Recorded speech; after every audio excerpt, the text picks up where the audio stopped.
Hello, everyone. Good morning, Whisky Show. We are live from Park Royale, and we're here to bring you some rum today. And I have a very special guest joining me for today's Rum at 101 session. You all know him. He's the founder of Whisky Exchange, Mr. Sukhinder Singh. So let's bring Sukhinder in now. Hi, guys. Hello. How are you? Good. What a wonderful day to be here in the office. Certainly is. It's raining outside. It's the perfect time to drink some whiskey or some rum. So let's get into it. We've got so for everyone joining us today, our goal this week is to infiltrate the Whisky Show with some rum, but also to introduce people to rum in a way where if you're sort of dipping your toe in or you're curious about rum. Hopefully we can pique that curiosity a little bit more and get you even more enticed with it all. I'm going to start off with a little rum just to get me going. So, Sukhinder, everyone knows you as the whiskey guy. You founded the Whisky Exchange. It's soon to be renamed the Rum Exchange, hopefully. But your obviously your name is legendary because of your contribution to the whiskey world and what you've done it. But the more I talk to you, you have this secret passion for rum as well, and I'd love to sort of find out a bit more about where that came from and what was the origins for you starting in the rum world. Hi, Mitch. Hi, everyone. So, Mitch, look, alongside whiskey, I love all spirits, especially aged spirits, and I think growing up in my parents' shop, I think the 2 or 3 spirit categories which really interested me were, of course, whiskey, rum, and probably cognac. Yeah, those were the 3 most interesting. No vodka? I think say again? No vodka? I'm afraid not. A few liqueurs and stuff like that, like Chateau's, but no vodka. So I think what was really good was we were a rum specialist in those days. When you think of rum specialists, you think, maybe they had 50 different rums or 100 different rums. Yeah. Honestly, I think we had 15. And we were a rum specialist. Honestly, we had people coming from miles around from the outside London, driving specially to us. And I think I'm going back about 30 years ago, 35 years ago. And I would say there was literally only 2 shops which specialized in rum. One was in West, which was us, and one was probably Northeast. So I was really interested. I was really intrigued. And what I found was that even though people were, more susceptible to buy rum from their own country, so like a Bayesian guy would come and say, I want Mangay, I want Dooleys, and a Jamaican guy would, I want Appleton, know. But they would like, as I said, because we were rum specialists and had to come from far and wide, they wouldn't just buy one bottle. They would buy like 6 or 10 or 12 bottles. So they would say, all right, give me 6 bottles of Appleton and 2 bottles of Cockspur or 2 bottles of Dooleys. You with me? Yeah. Really interesting. And vice versa. So that's where my curiosity started. And then, of course, I was trying stuff as the salespeople used to come and see us and say, hey, we've got a new product, you want to try it? So I was really intrigued that way. I think what really blew my mind in terms of rum was when this gentleman, I'm pretty sure his name was Dwayne, came to me saying, can I speak to the buyer? And I go, yeah, that's me. And, he was a bit shocked because I was a young guy at the time. He goes, I import a rum. It's the best rum in the world and you don't stock it. I'm thinking, okay, what's that? He goes, it's called XM, from Guyana. It's like, sorry, man, I've never heard of it. Let's try it. And it was a 5-year-old. And honestly, it was superb. That's the first rum which probably blew my mind. And I was just like, it was just so flavorsome. It was naturally sweet. But it just had this long mouthfeel, which I enjoyed in whiskey. It was big, it was textured, it was long. It just lingered, for the next 10 minutes while I spoke to him, which is like, this is lovely. So that's how it started, really, for me. Fantastic. And so with your sort of your selection of 15 rums at the time, which even by today's standards, like if you go to an average bottle store, having that many rums to choose from would be nice. But quite often, those rums they're not the 15 best rums out there. They'll be like, often some spiced rums and some pretty nasty stuff as well. So what were the standout ones? Was it XM? What were the ones in your shop which you'd be like reaching down to? I think for me, what I learned was it was two styles of rum. They were either single country rums or they were blended rums. Yeah. So, the biggest sellers in those days were clearly Captain Morgan, Lamb's, Better Woods, Better Pussers. It was the blended rums. Lemon Heart, actually, I was Jamaican at the time.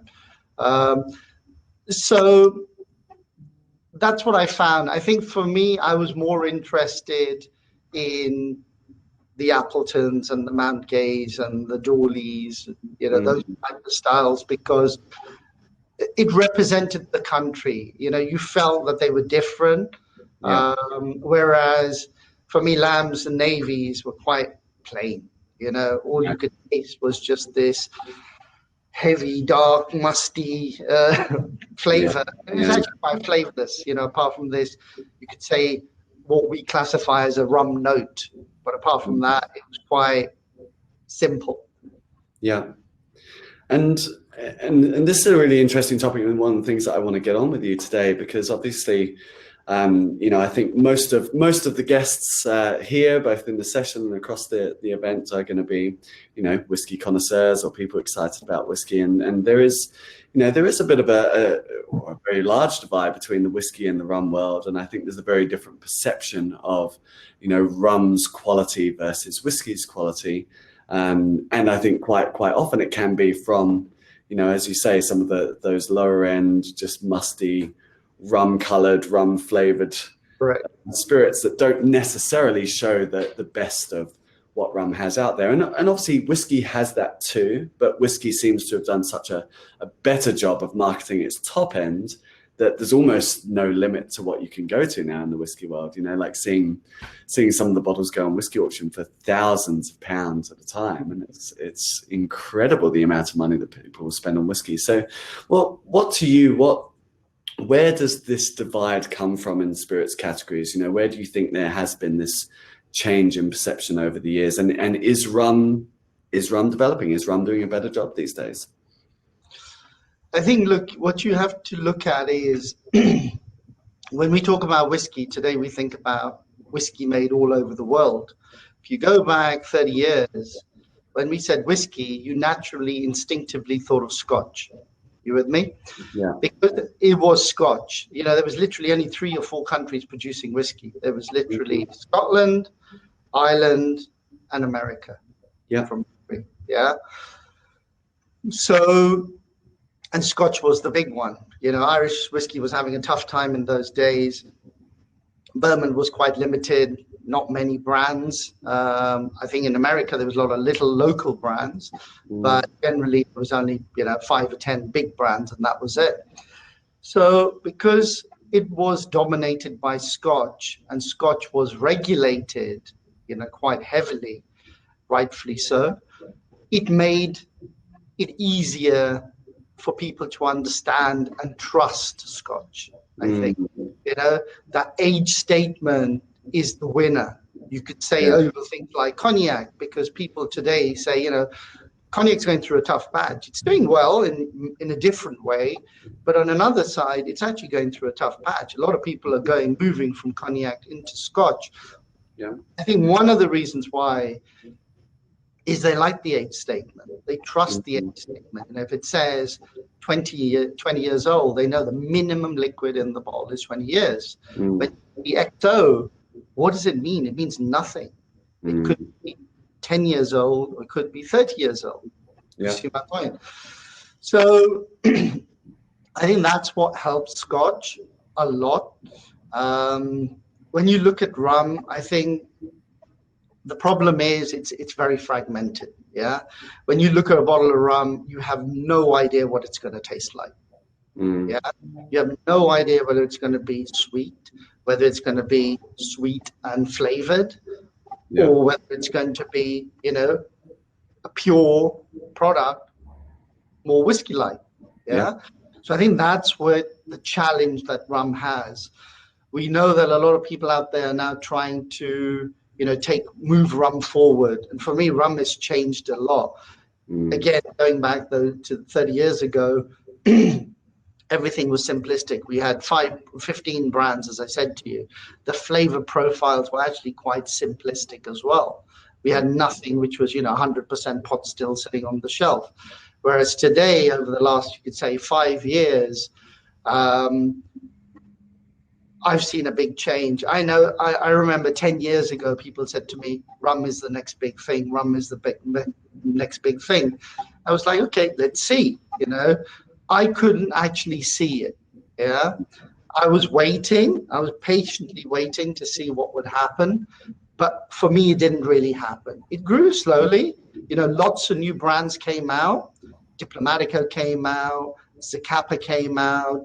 They actually, led the wave. You could say the rum revolution 10 years ago. It was a new dimension of rum, and sales went crazy. People fell in love with it. Today, you could say what the rum industry is trying to do is say, you know what? We can be pure. We can be good. We can be flavorsome. We can be, honest. And that's what, as I said, in the last 5 years, a handful of distillers and people in the industry like Luca, like Richard Seal, etc., are trying to do. And now I'm quite excited about rum. I really am. Excuse me. I'm finding many products which I taste and I go, wow, that is good. That is big. That is flavorsome. I'm getting layers of flavor. I'm going on a journey. I go back to it and like with whiskey, with every sip, it's changing. And every time I come back to it, like in a week's time, it tastes different to the last time I had it. And that's what really, really inspires me and what I really enjoy about aged spirits. So I think it's happening. I think it's really exciting. There's still, now you could really say there is a rum revolution because 5 years ago we were getting, a new gin on our table every day or every week. Now we're getting new rums on our table every week, so many. But a lot of them, to be fair, are, you could say, newly created brands. Many of them are flavored. There are a lot of new, you could say, English rums, which is really interesting. There's been this wave of craft distilling in the UK, carried over from the US. A lot of distilleries now in the US have started producing rum alongside whiskey. Some are doing only rum rather than whiskey. We're finding the same in the UK now. And I think that's interesting. That's exciting. Japan is now producing rum. Many other countries are looking into it. So I think people are looking at rum in a very different light to before. And one of the things you touched on there, which I think is so important, and one of the things that we're trying to do with our rum sessions, both this week and in masterclasses, is that country, that provenance, that individuation, because, as you said, like what's made Scotch so powerful. Now, you don't need to say Scotch whiskey. We just know you're talking about whiskey, like Scotch, Irish, like we don't have that in rum. When we talk about Scotch versus rum is the umbrella category, whiskey, rum and whiskey. Okay, we're talking about it, but Scotch has made such a name for itself. And obviously now in the rum world, we're seeing, these fights for GIs, these, more move towards having AOCs and trying to get some proper regulations in place. But obviously it's very, very tough to get those recognized on the world level and tough to get everyone to agree. But how much how much does just the GI or an AOC or that having that appellation there, how much does that play a role, do you think, in a spirit being able to step up to the next level, if at all? I think it's important. I think in what form that should be is debatable. Yeah, I've not really looked at it because I'm not that heavily involved in the rum, industry as such. But I fully understand it. I get it. I think it's important, but I think it needs to be looked at. I think if it's too restrictive, it can also be negative. Because if we look at the Scotch industry today, I know I said it's very regulated, but there's a lot of Scotch distillers in Scotland today who are fighting to say, we need to open it up. We're going to limit ourselves otherwise. The American industry have that little bit of extra flexibility to do, X, Y, and Z, which is away from the standard bourbons and American whiskies. What would be an example of that, Sukhinder? What would be an example where they want more flexibility? How can we put it? I think, look, some American whiskeys do have a bit of sugar in them. They're doing stuff. That's one. You could argue. I think whether it should be called rum or something rum is the question. You understand? You need to be able to have a clear definition of what that product is. I think that is the important element. Yeah. Look, you could. I think I don't know if it's an exact good example, but for example, we know bourbon from the US has to be in new oak. Cannot be made in reused oak. Yeah. However, you can have something called American whiskey, which is used oak. Make sense? So we've got flexibility. We've got certain rules. And actually, for me, sometimes we need to play outside those boundaries, but regulated. For example, Irish create pot still whiskey, which is malted and unmalted barley. In Scotland, you couldn't do that. If you did that, you have to call it grain whiskey. You see my point? Yeah. You probably heard, we're looking to do a distillery in Scotland. One thing I would love to do is that style of whiskey, right? But give it a name similar to Ireland. Have a classification for it. It's another argument. So we're going off the beaten track here. Yeah. No, it's a huge discussion. You only have to spend about 5 minutes on a rum forum, and you'll soon uncover this whole world. But it's true, having the flexibility, having the distinctions, and I think the clarity for a customer being able to, as you say, look at a bottle and know what it is you're getting in that bottle is key. And yeah, hopefully it's something that over the years we can make more and more transparent in the rum industry as we go. But do you feel then, in everything you've seen, because you've got obviously a huge, decades of experience in the spirits industry, do you feel that what you've seen coming through in the rum industry, is it improving? Because we have, as any category gets bigger, obviously there are amazing geeky nerd releases and cask strengths and all these amazing things coming out, but there's also huge amounts of, mass produced spiced rums and other things which are, probably not doing the category as good a deal, although they're certainly making our numbers look good, even if they're not raising the profile. What, with your experience, with what you've seen happen in whiskey over the years, where do you feel rum's at? Do you feel we're heading in the right direction? Yeah, 100%, Mitch. I think what you have to look at is, you've got, let's say, retailers like us. Yeah, we have a job to promote categories which are improving, categories which we think are superb. We've helped with the rum classification. I think it's very good. Could it be better? Probably, possibly. but it's an evolving thing. So for what we've done is we've made it easier for the consumer to understand that actually you need to think about rum. Think about it in these categories, in these group sets. And I think a lot of other retailers around the world are doing the same.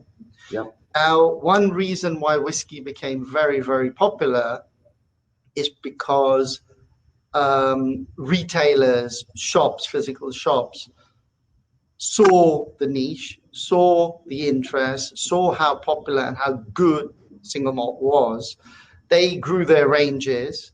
They spoke to the customer. Yeah. Remember, single malt whiskey is confusing.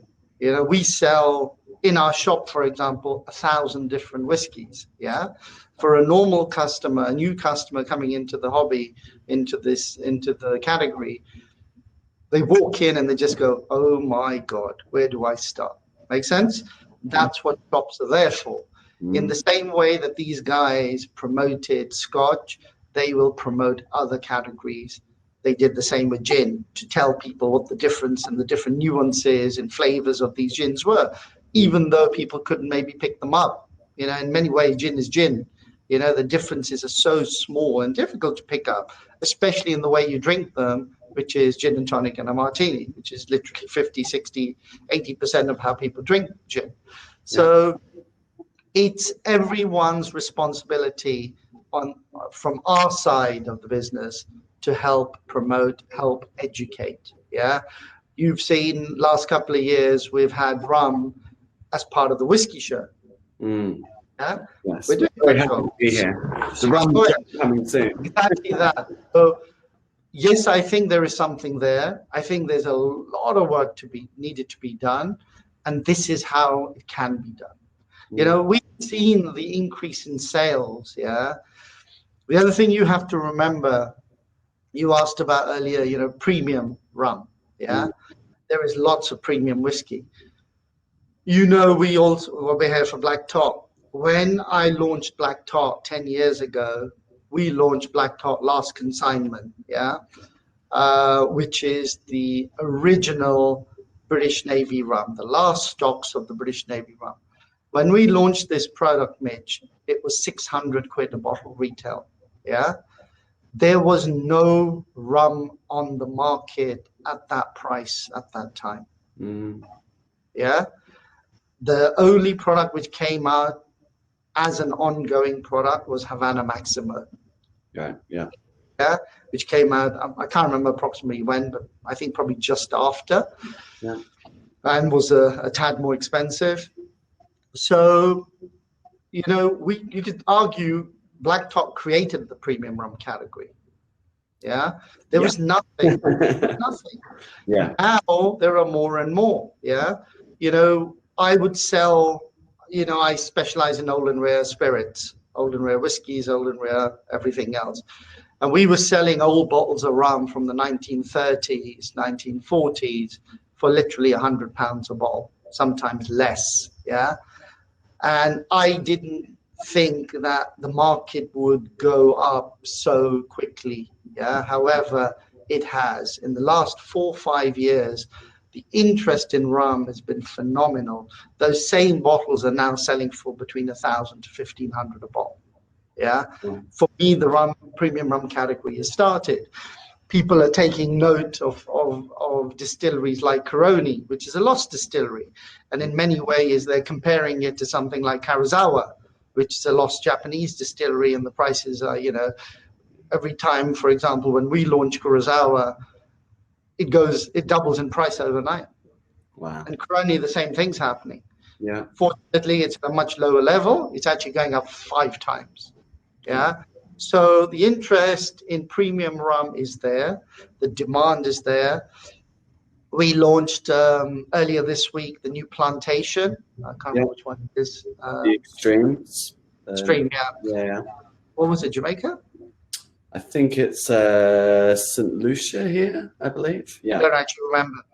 We sold 150 bottles in a couple of hours at £150 a bottle. Yeah. Yeah, that would never happen before. Would never happen before. Makes sense? No, it's So it's happening. And I think, I think the blends, because that's what they are at the end of the day, they're blends, yeah? It's whether it's taking, each distillery produces so many styles of rum. The good bottlers are taking these different styles, marrying them, putting batches together, bottling them, identifying really good casks. That's what's getting really exciting.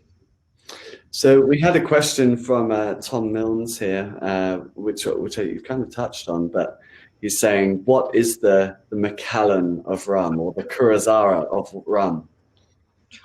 I think, look, for me, I always find history is very important, yeah, because the historic brands which have been producing rum in the right way for, a century, for me, that's where it needs to start. So for me, it needs to start with Mount Gay, it needs to start with Appleton, it needs to start with El Dorado. You with me? For me, these are the type of rums. I think, I think they're all good in their own way. It's like Scotland. I think, look, Macallan created its niche because it was sherry cask matured. They did something which was slightly different.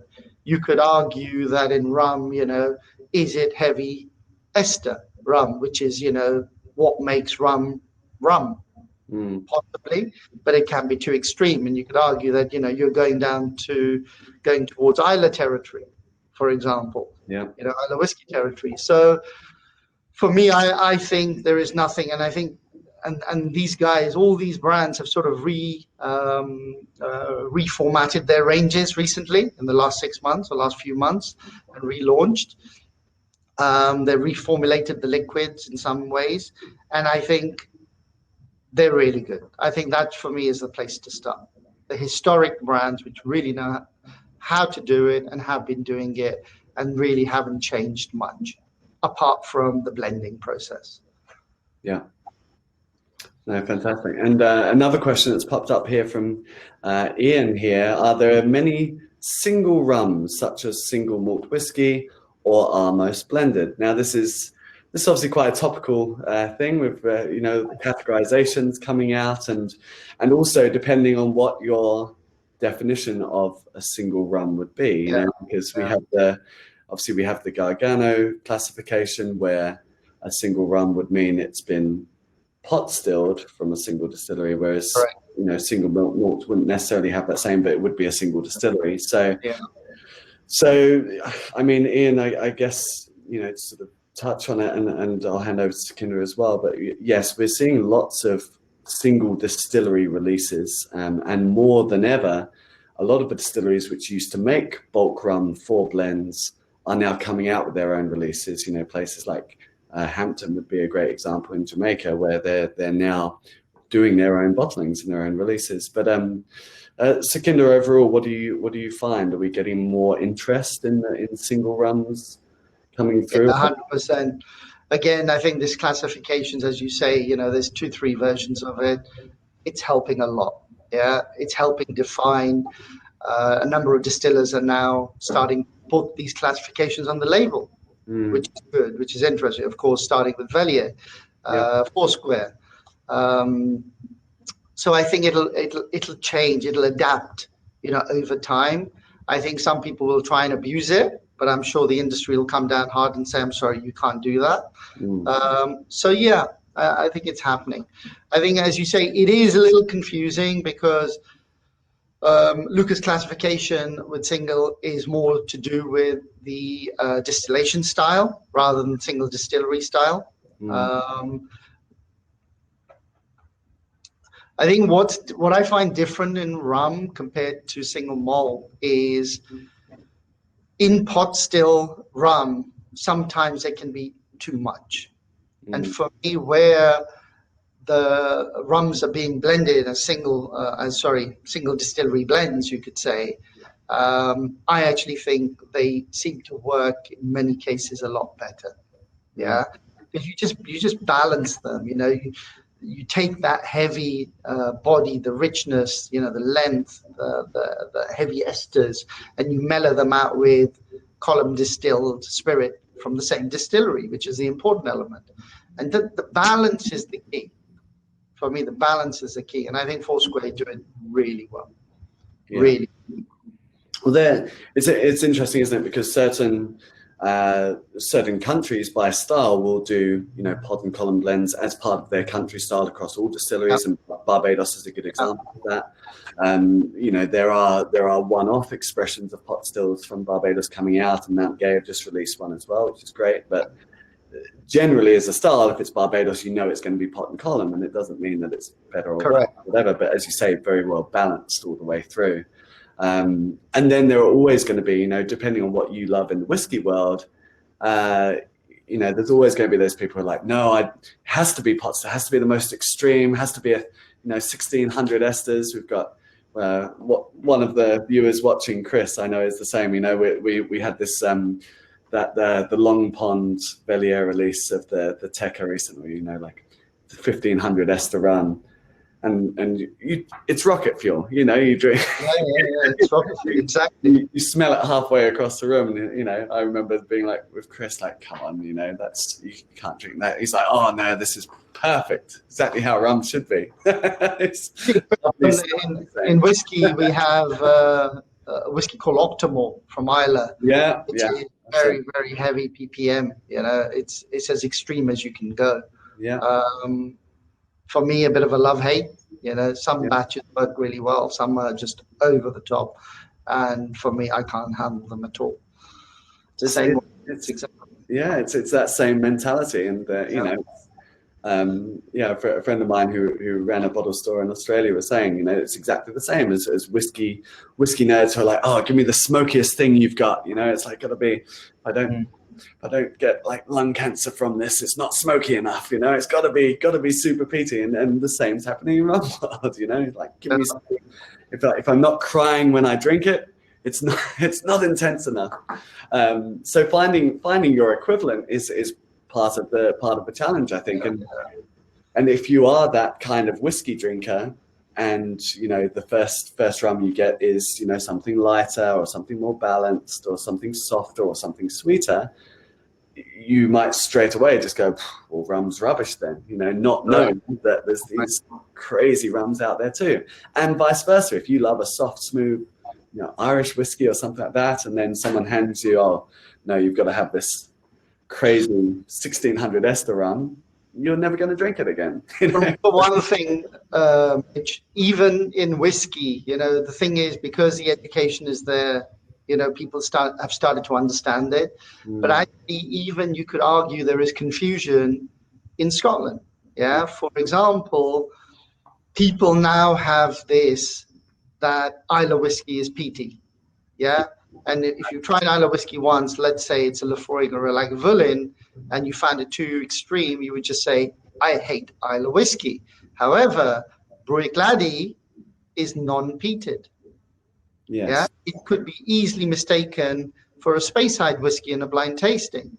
Bunnahabhain is very gently peated, and actually it's beautiful. Could easily be mistaken for a Highland whiskey. Do you see my point?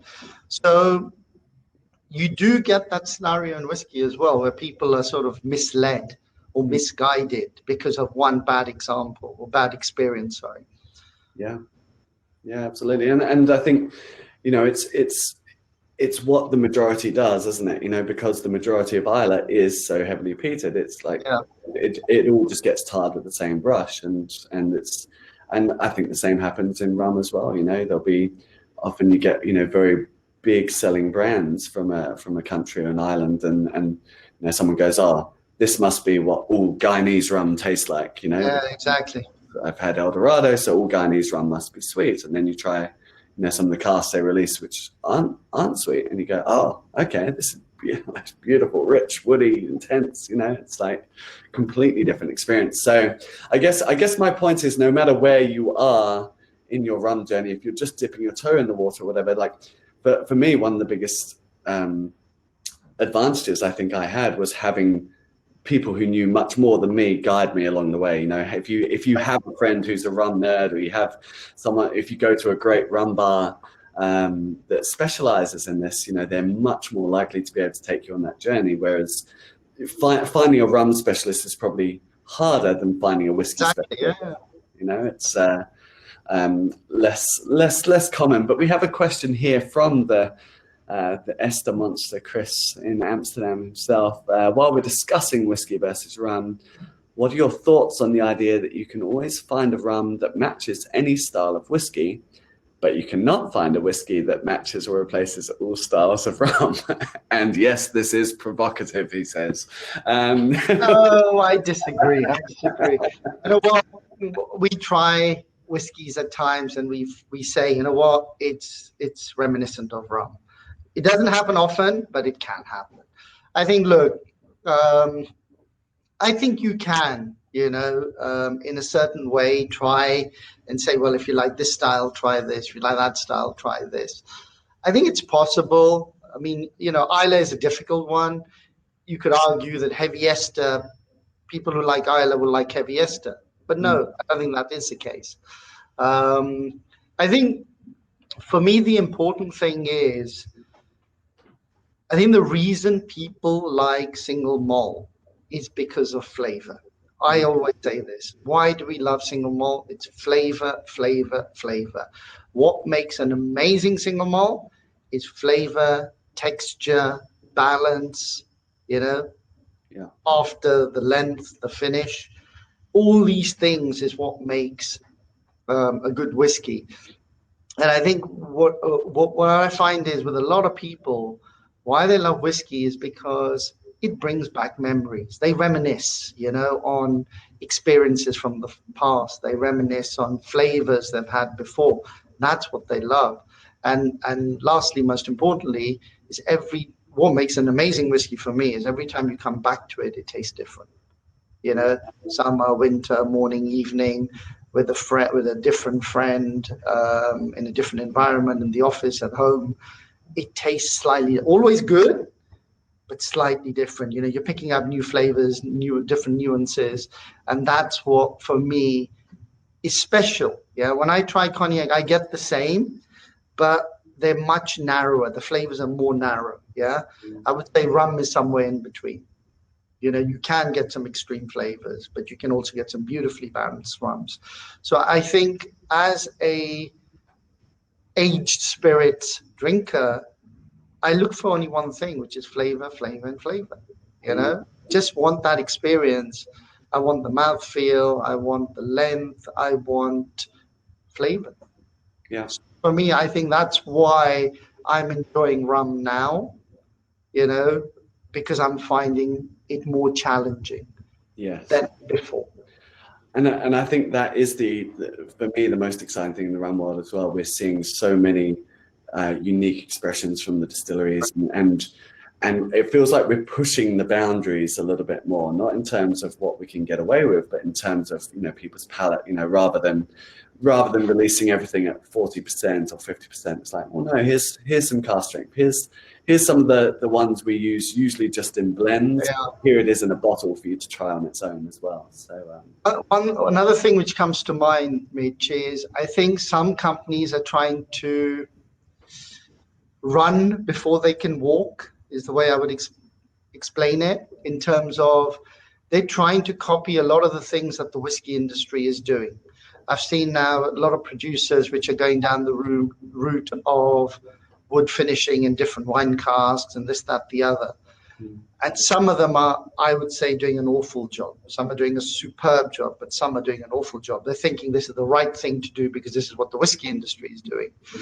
I think they need to go back to the basics and actually get their blends right to start with. There's so much more you can do just with cask management and clever blending. Yeah, because most of the distilleries actually produce so many styles of spirit, and the flexibility they have to blend those to create different products, or different flavors, I think is immense. Rather than saying, we have to finish in this wine cask and that wine cask, and this is the future. I completely disagree. Well, it feels almost like whiskey had the foundations there for decades, and now we're seeing all these different cask expressions and finishes and macerations. But I think you're right. I think so many people are still just working out what rum actually is, and discovering each distillery style. So yeah, that's once that's established, it's a nice thing to build on. But first, let's make sure everyone knows the difference between the Barbados and the Jamaica rum before we start messing around too much. Right. So yeah, no, it's a very good point. So on that as well, then, are you seeing common trends in the rum industry that you've already seen play out in the whiskey industry? Like, is there, is rum where whiskey is, say, 30, 40 years ago, or is everything expedited because, there is more knowledge out there and people are getting into it faster? I think, no, it is definitely going down that route. As I said, the rum companies, rum brands are now starting to create, different expressions annually, whether they're single casks, whether they're 100% pot still, whether they're small batch bottlings, whether they're vintage bottlings. So I think a lot's happening. Yeah. You now do have rum shows around the world, be it small. Yeah. Again, 5-10 years ago, that was not possible. Yeah. Because there wasn't enough variety, there wasn't enough flexibility. You have now got a wave of independent bottlers bottling single cask rums, as we know. Again, I don't think it's being done in the right way, personally. I think because, at the end of the day, there's only one or two suppliers of a lot of the rums. So everyone seems to end up bottling the same stuff, within months of each other, the same vintages at different strengths, at different price points, which I find a bit silly. So I think it can be done a lot better. Yeah. And people need to look at it and understand how, why. They're just going down the single malt whiskey route to say, okay, everybody wants single cask whiskey, let's do single cask rum. And I think it needs to be done better. And again, the big difference for me with whiskey and rum is, of course, rum is generally distilled to a higher ABV. Yeah. So when you take rum from a barrel, it's usually 65% plus, in some cases 70%. And bottling at that strength, I think it's too much. I completely disagree. I think it needs to be bottled at a strength, still can be a substantial strength, between 50 and 60%, which is strong enough, but I think over 60 in some cases, or in many cases that I've tried, it's interesting, but it's overkill. Yeah, you're not going to enjoy it. You have one sip, 2 sips, and you go, wow, interesting, nice, but that's it. And I think that's quite important. So what would be an example in the whiskey world, Sukhinder, of something that you love that maybe barrels their whiskey at a slightly lower ABV in that sort of 50 to 60 range? What would be the examples you would herald as does that? I think most distillers barrel their whiskeys at 63.5%. Right. Yeah. Pretty much, I would say to you, 70-80% of the industry is barreling at that strength. Some companies barrel at slightly higher strengths, but there's a reason for that. So I don't think it's that. I think for me, it's what strength it comes out of the barrel at whatever age you're bottling it at. So what I'm saying is, you'll have a 10-year-old rum, it could be 65%, and that's too strong. The alcohol it's just too hot. The alcohol is too much. The burn is too much. You need to get through all that to start picking up the flavors. So for me, I think it should be reduced to a respectable strength. That way you can get the balance between the body of the liquid, texturally, the richness of the rum and the strength, so that it's in harmony and balanced. And obviously, I guess another aspect of that is where that rum is being aged, because we're aging it in Scotland or Europe or wherever it is, that's going to be a much cooler climate than if we're aging it in Barbados or Jamaica, right? So, and I suppose the whiskey world will still see that in, American whiskey, say, compared to Scotch or Irish in terms of having a climate, except, they'll have a colder winter, whereas, in the tropics, it's going to, it gets pretty cool in Barbados in winter, like 21 degrees. It's, it's probably not quite the same experience. So exactly. It is interesting, and you're seeing that with some rum producers. I know we had a chat with Maggie Campbell recently, and she was saying, she puts it in at a lower ABV because of the heat. It would it would extract too much from the wood. It would be too intense at that high Yeah. B. So it's an interesting point, and I guess there's different little aspects to look at there. Chris says to each their own. He's like, put it in at the top.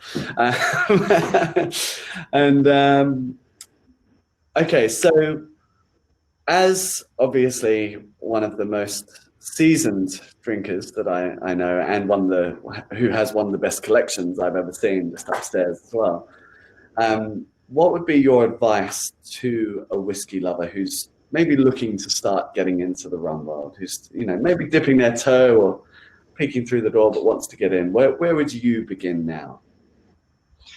In terms of collecting or in terms of trying? Well, it's good.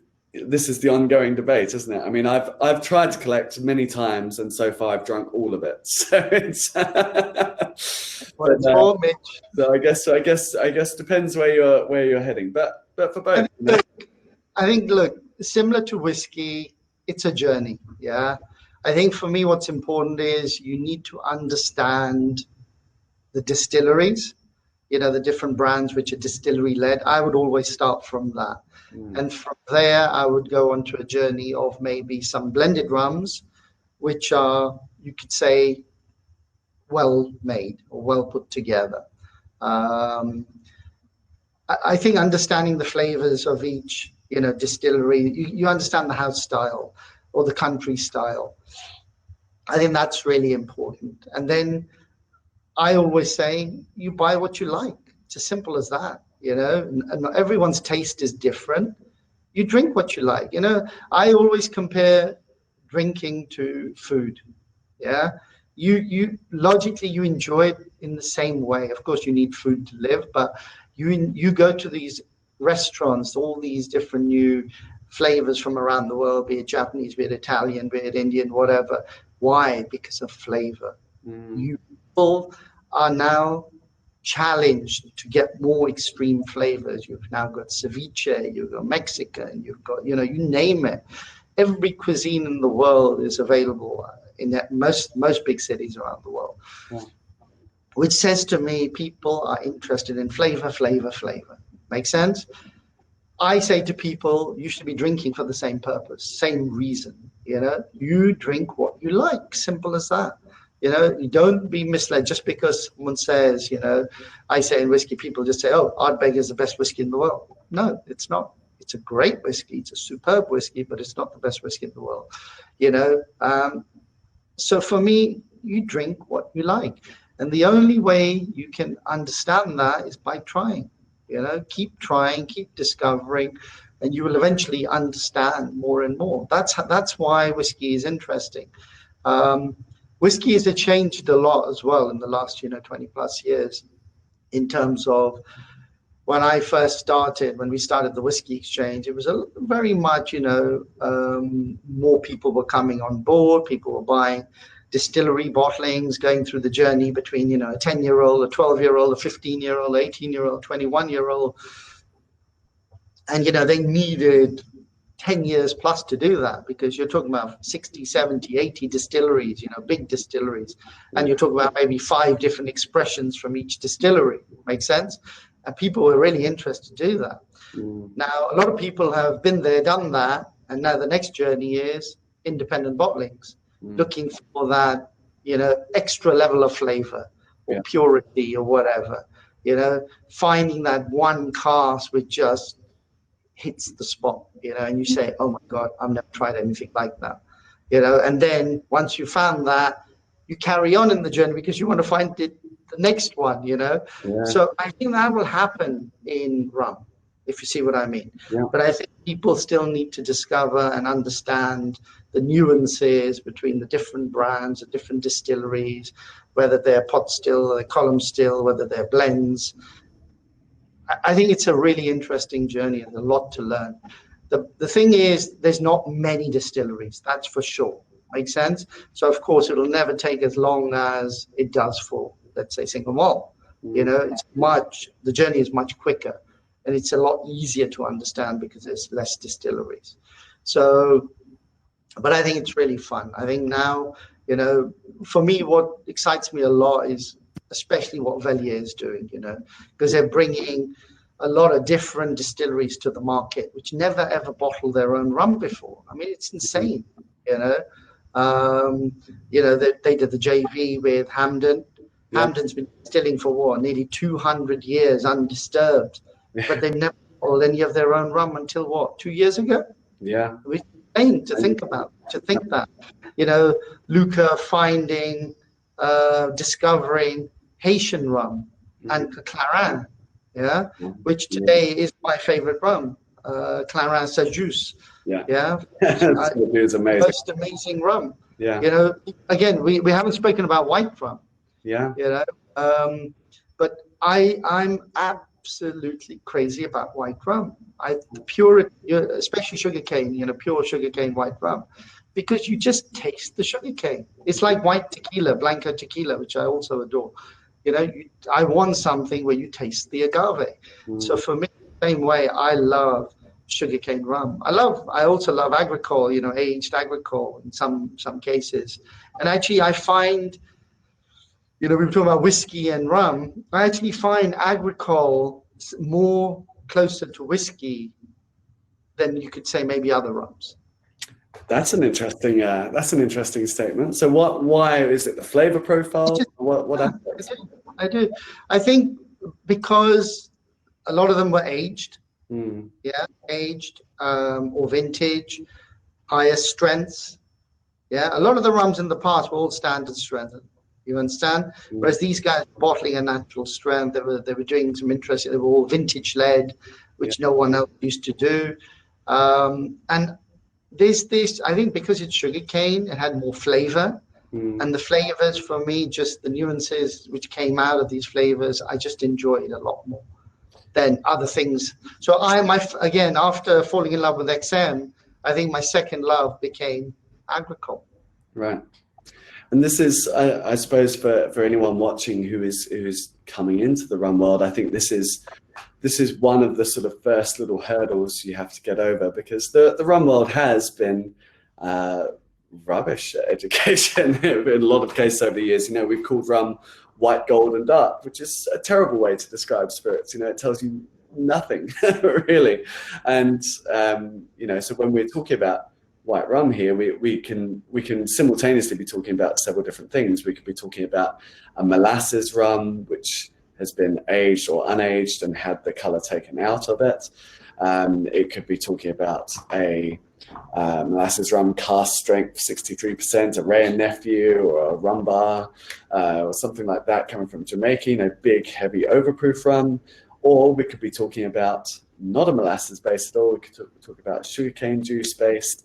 You know, if it's column still, we could talk about something coming from you know, Martinique, a beautiful agricole. We could be talking about something pot still from Haiti, like a Clarin. So there's, I think there are, you know, when you're first getting into rum, those first distinctions and how we talk about rum, these sort of column parlances, a lot of them are outdated, misleading, and quite quite confusing when we start off. So. But yeah, Clarin is beautiful. A little bottle of Clarin Sajus, a little splash in your daiquiri. I think what you have to remember, Mitch, in the old days, you know, going back maybe 200-300 years ago, that's how people drank whiskey. That's how people drank rum. Straight off the still, and that's what they drank. What we have to remember is wood is actually an impurity. You know, you're adding tannins, you know, bad things to that product. Wood, that's what it does. It mellows it out, yes. It gives you a wood flavor. But actually, when you're trying the pure spirit, it's pure. It's actually, I would actually say it's good for you. You know, when they say alcohol is good for you, you know, little doses of alcohol, actually, too much wood is probably not good for you. The less wood there is, the better it is for you, because you're drinking it in its purest form.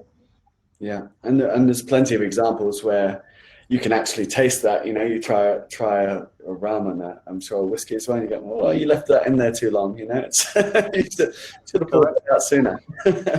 And I think terroir in rum is another thing which often, I think, in any other region, if we're talking about wine or any other kind of spirit, terroir would be much more localized, actually talking about not just the production methods of an area, but the raw material itself. And we only really, I think, really truly see that in terms of, when you have local sugarcane and you're distilling the juice there, then you get, a real sense of the terroir of that local area as well, whereas molasses, as great as it is, as beautiful as the rum is it makes, quite often the molasses isn't coming from the local area, it's coming from other parts of the world. It is a different experience, and, I think it changes the perception of what terroir means, certainly to someone else who might be coming from the wine world or something else. So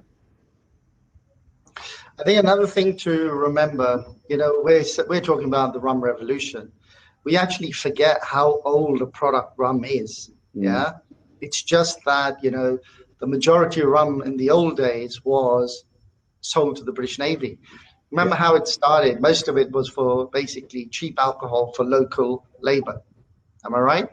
It was a byproduct, molasses. What can we do with it? Make rum. We can feed our workforce, keep them happy. As we say, the British Navy was the largest purchaser, consumer of rum.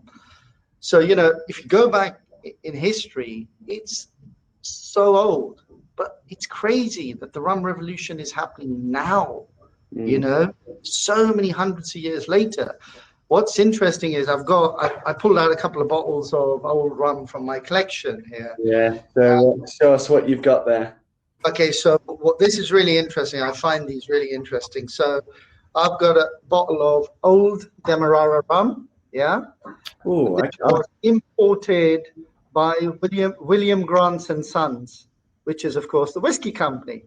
The producer Demerara, they imported it into Scotland and bottled it and sold it under their label. You see what I mean? Beautiful. Only days with the rum. I'll bring my glass upstairs, Sukhinder. We can. I've got another one here, which was bottled by Matthew Glogan Sons, which is the owner of Famous Grouse. Right. Yeah. Same again.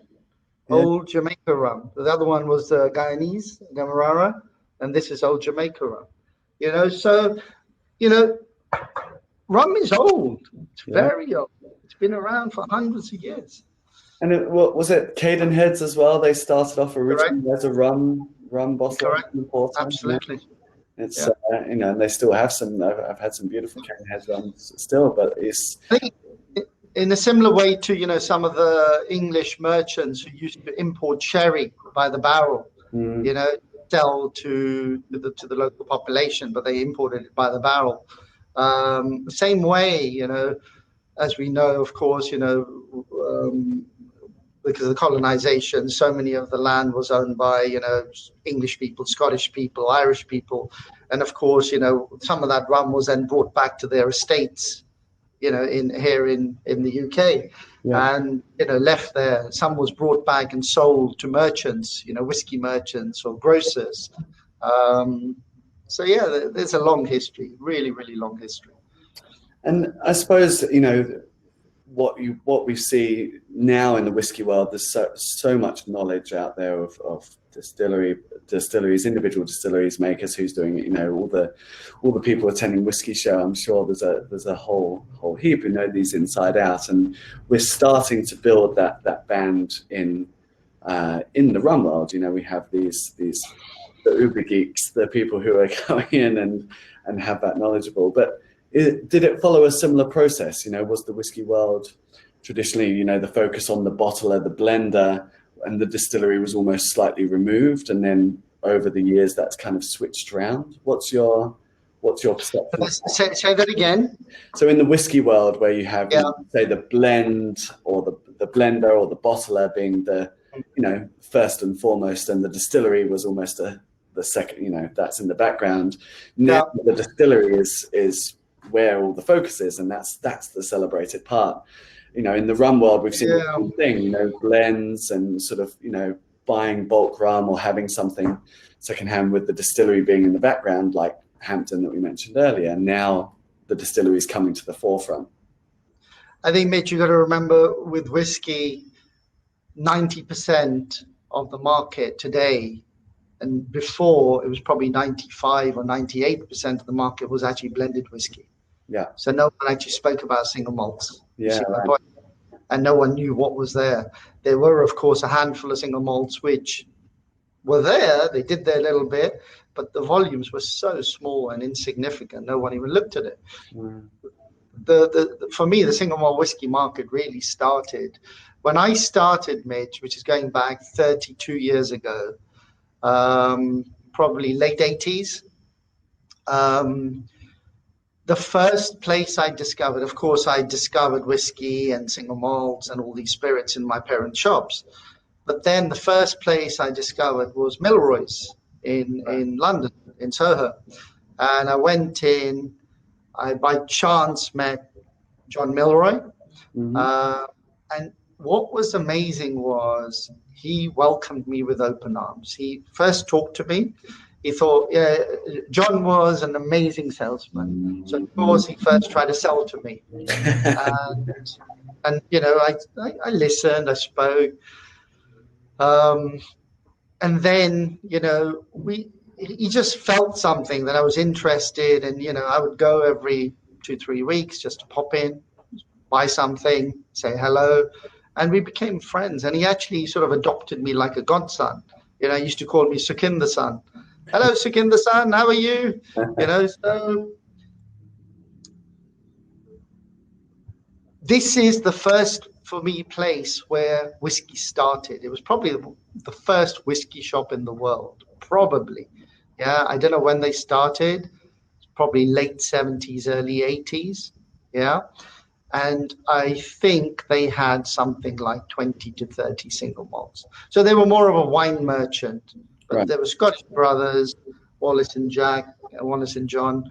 And, you know, they suddenly realized, you know, hey, whiskey's cool. And then they had, you know, Japanese coming, buying wine, asking for whiskey. And they just started promoting single malt. Mm. So it has to start somewhere, you know. So in the same way, you know, as I said, it's our job to start talking about rum, you know. Look, the blends have done their job. They'll continue to do their job. They'll bring people into the category, yeah. So, some of these people will then evolve and say, you know what, oh, I like that. I want to know more, you know. And hopefully people will over time get away from the sweet stuff and say, you know what, I like the drier style, or I like the naturally sweet style. I remember people are getting more health conscious. You know, they're really concerned about what's in their food. Why not what's in your drink? Yeah. In the same way. I think, you know, and transparency is obviously a huge thing in the rum industry that's being discussed and fought for. And certainly one of the things we're you know, doing our best to lead with Black Tot and transparency of the blends and what we're putting together and what we're putting out, you know, which is interesting. And you know, with our next rum coming up with the 50th anniversary, one of the things we try to do is give that complete breakdown on the label of what the blend is, which from what I understand you couldn't even do in whiskey. Is that right? So you wouldn't be able to, quite interesting like that. So because we don't have certain regulations, we are allowed to put more information on the label. So that's why it was exciting for us, you know, because as you said, we can't do it in whiskey. So, you know, when we were trying to create this 50th anniversary blend, you know, we looked at so many components, we went through so many batches, and in the end, you know, we both looked at it and said, we've always wanted to do this. You know, it's an education as well. That's the key. A, there's honesty. B, it's an education. I think people naturally have this feeling that age means quality. The older something is, the better it is. And I think in this case, we were trying to prove to people, not necessarily. I mean, I'm absolutely in love with Black Tot 50th anniversary. I adore it. It's one of my new favorite rums at the moment. It's superb. And again, I'm going to throw up here's a little sneak preview. Here's our rum that's coming out in the beginning of November. But I'm going to throw up the back label because I think this is to me one of the most exciting little back labels in the rum world right now. And if you want to make it bigger on your screen, just double click on the label and it will bring it up larger for you. But yeah, this for me is, you know, one of the things which I always found interesting with rum blends, and having this idea of like, oh, it's a secret recipe, oh, we can't tell you what it is, you know, and you know, I've used the example before where it's almost like having a top chef doing a cooking program going, oh, I won't tell you what the recipe is because you might copy me. It's like, well, that's the point. He'll probably still make it better, but you kind of need to know what's in it to appreciate the dish, you know? Yeah, absolutely. Absolutely. And this is what I'm hoping, you know, we can do with the blend is actually highlight the countries and the distilleries that are going into it, so people can go, oh, okay, right, it's got a lot of Guyanese rum. Let me go and drink some Guyanese rum. Oh, it's got this Foursquare from Barbados. Let me go and try their releases. You know, hopefully it highlights and celebrates, you know, some of the great rums that are going into that mix. So yeah, it is a delicious draught. I'm gonna pour myself a little now. But yeah, so are there any things that you hope don't happen in the rum industry that you've seen happen in the whiskey industry? Are there any warning signs with whiskey having this sort of like head start on the premium end of things? Is there any words of wisdom, anything you'd say we need to avoid? I can't think of anything, Mitch. I can't think of anything. I think, you know, there seems to be a tendency at the moment to start, you know, finishing in different woods. I think it lends itself to certain styles, but not to others. So I think some people have to be careful. I think that's the only one. I think there's just so much to do just within the category itself without confusing people. Yeah, no, absolutely. There's a lot of ground to cover, and I guess, you know, as I say, each day when we do these sessions, we're going to be covering a different aspect of it, and hopefully giving, you know, our goal with these sessions, I suppose, is to provide someone, whether it's you getting into rum for the first time, or you've got a friend and you just want to give them a good head start. Hopefully, these little sessions that we do each day will point them in the right direction. So I mean, obviously we've mentioned Black Tar, but any other rums, any other things we should have on our list if we're starting our rum journey? You know, people in this group, any great rums which you've had recently, which you'd say you've got to buy for your drinks cabinet? I'm finding Privateer very interesting. We've got stock coming finally, which is good. So we look forward to that. We've also got, I remember, 1 or 2 single casks as well. So we're quite excited about that. I think they're doing a superb job. Maggie is lovely, really, really lovely. I think, look, with the new distilleries especially, they've got a lot to learn. And I think over time, it can only get better. Yeah. Though I found that a lot in the small distilleries in America, you know, producing bourbon, rye, whatever. You know, there was such an influx of distilleries, you know, hundreds, if not thousands of distilleries. But if you ask me to pinpoint, you know, 5, which I really liked, I struggled. I really struggled. But all of a sudden in the last year, I've found that actually so many distilleries have sort of come out of their shell and actually, you know, either they've cracked it or they've just done superb things. They're really doing really, really nice stuff. So I think we'll find that in rum with so many new distilleries opening. I think that's exciting. I think it's exciting. They'll just, you know, with a bit of age, with a bit of experimentation. What people think is it's really easy to open a distillery. You know, you start distilling, you put it in wood. 3 years later, you have rum, or 3 years later, you have whiskey, and that's it. I completely disagree. And the reason is because you need to learn. You need to, you know, after 3 years, I would look at my product and say, you know what, not bad, or it can be better. It'll take me another 3 years to improve it. After 3 years, I would look at it and say, how can I make it better? It'll take me another 3 or 5 or 8 years. You see my point?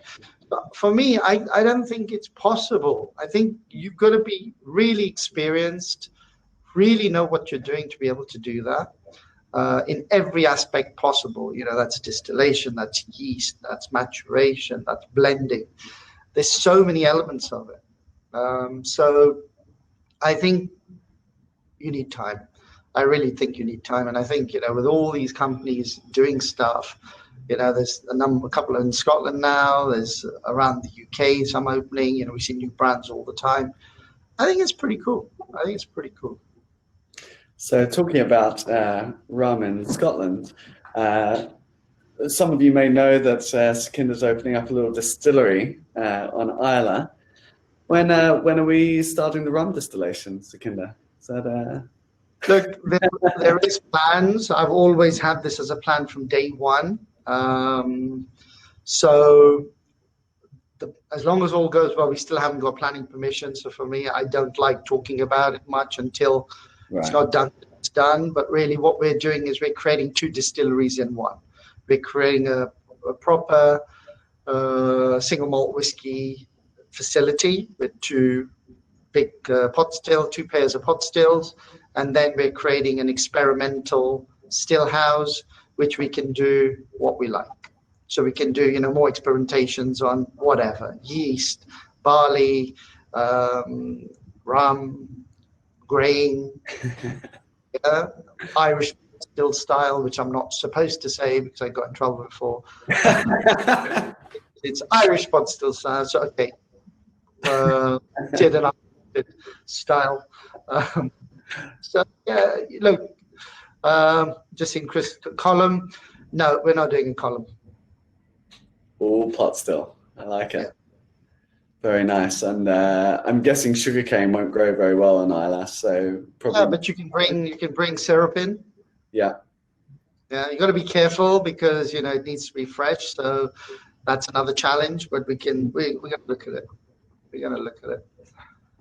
Very exciting. So probably not the most tropical rum distillery we'll ever visit, but very excited to to go and see it. Yeah, we might try and put some palm trees up. So we'll have some tiki shirts in the gift shops. No, wonderful. We are going to wrap up so very soon, but if anyone has any questions, please feel free to pop them in the chat. But Sukhinder, it's absolutely, I love every time we talk about rum, we get more and more, and it's wonderful to hear your passion for spirits as a whole. And I love that Whisky Exchange is doing more and more and more with rum, and that we have the opportunity with, obviously Black Tot to share our story and the Navy rum story. But yeah, it's fantastic, and I'm very excited to crack those bottles that you showed with you later on today.